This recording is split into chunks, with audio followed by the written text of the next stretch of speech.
Hey everybody, it's JJ Talks and it's Thursday on the Breakfast Club, and sorry I've been MIA for a while. I was moving Sarge into his new apartment and then I was traveling back across the country. So I'm back here now in Indiana where my life is going to be a whole lot more stable. Of course I will miss Sarge, but I'm happy to be back in my home with my kitty and my nice camera, and everything's great, and hopefully you have no problems hearing me now. Today I wanted to talk about the concept of humans as a part of nature and humans as a part of the animal kingdom.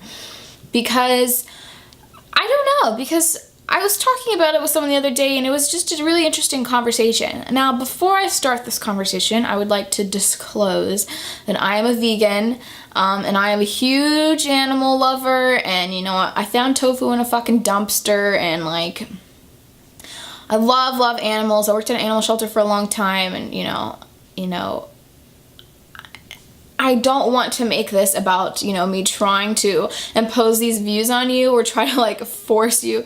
This is not an argument for veganism. I just want to say that right there. My veganism is a much more superficial thing. It's a very, that makes me sad, I don't want to do it type of thing, rather than like a whole philosophical whatever. But nevertheless, it is a really interesting conversation to have because,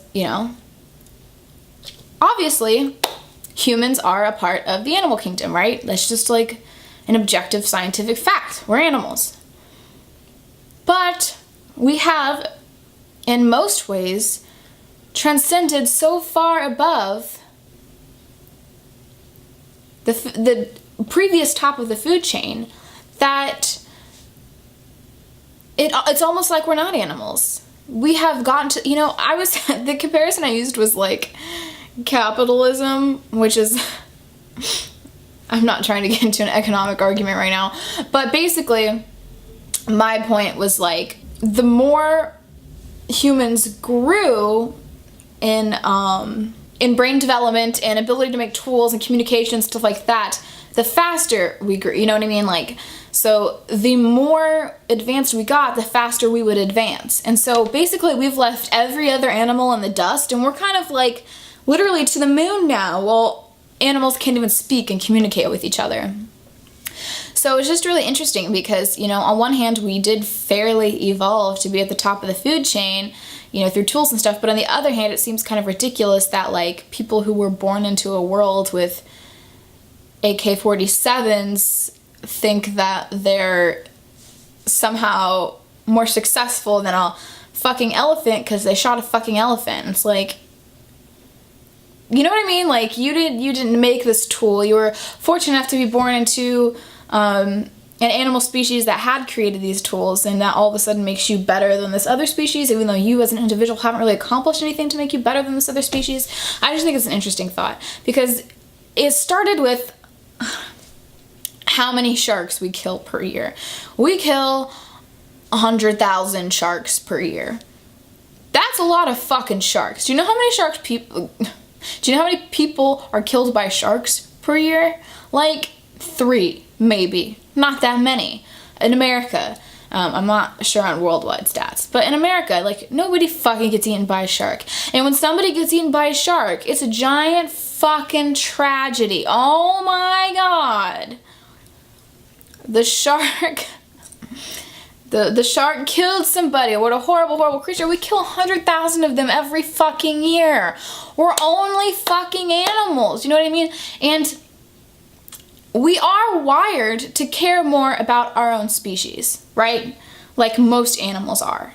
We care about the preservation of humanity. And so therefore, we find it more upsetting when a human gets killed by an animal than when an animal gets killed by a human. That's just like, if we are so sentient and able to be on a level of consciousness that's so much higher than animals, can't we also come above that wiring that we are better than animals in some way? It was just like, okay, so I was watching Team America the other day for the first time. I don't know if you've seen it, but there's this joke that they make where this guy's brother basically fell into a gorilla habitat and got eaten by the gorillas, and he goes, and before they had a chance to gas all the gorillas, my brother was killed, or something like that. But it's just so funny because it's like, not only have you imprisoned these animals into this tiny space, but like they can't, oh my god. It's just,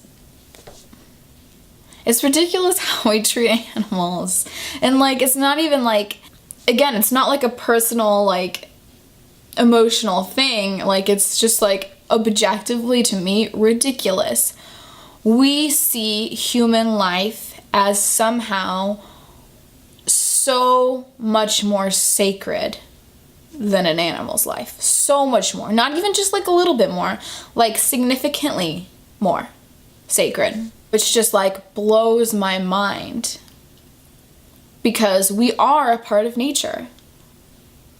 You know, everything is man-made and made from elements of this earth. And we are made from elements of this earth. Like, I just, like, my brain. We are nature. We are part of nature.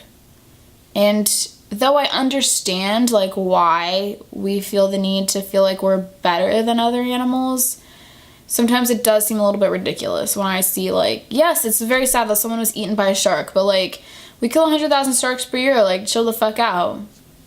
Or when people say, like, you know, that it's when people go trophy hunting, like, that's something that actually, like, really pisses me off is trophy hunting. So when people go trophy hunting and kill, like, fucking beautiful elephants and lions and giraffes and shit, it's like, if you were in the wild without that gun that your daddy bought you, you would not stand a chance against that animal.